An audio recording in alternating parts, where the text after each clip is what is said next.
Alors je repense au personnage de Jésus, Jésus de Nazareth, comme on voudrait l'appeler, qui incarne pour moi le jupitérien.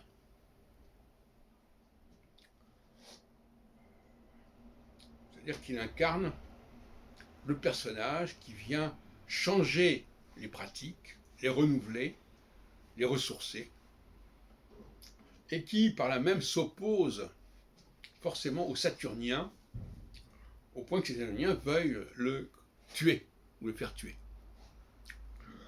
Car en réalité, Jésus c'est le jupitérien tué par les Saturniens. Juif ou pas, le problème n'est pas là.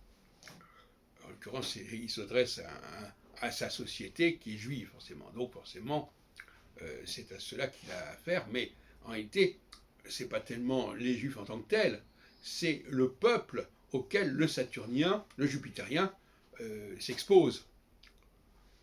De façon, on répète encore une fois, ambiguë, puisqu'à la fois il instaure des pratiques, ou bien il va s'attaquer à des pratiques qui ont été instaurées par d'autres Jupitériens avant lui, et qui pourraient d'ailleurs être revues et corrigées par d'autres Jupitériens après lui.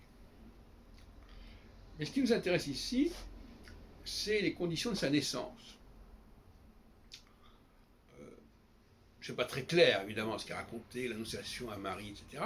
Mais on a quand même l'impression d'un message qui nous dit que la naissance du Jupitérien n'obéit pas totalement aux mêmes règles que la naissance du Saturnien, puisque de toute façon, dans les deux cas, nous naissons une femme. Enfin, je veux dire, la naissance apparemment n'a pas l'air d'être différente pour telle et telle catégorie. Ce serait trop simple. Mais, néanmoins, lorsque naît un Jupitérien, il se passe quelque chose de différent, quelque part.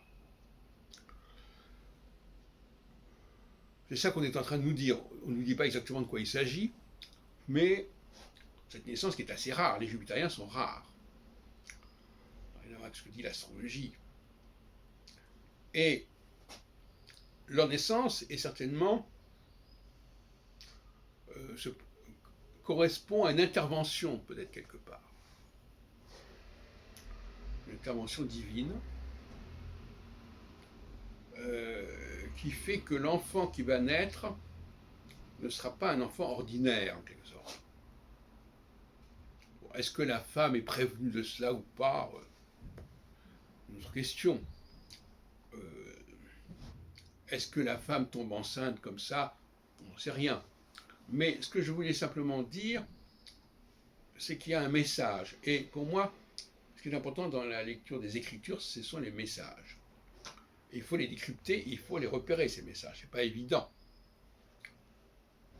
De la même façon, d'ailleurs, qu'il faut repérer les Jupitériens dans la société, ce qui est encore une autre affaire.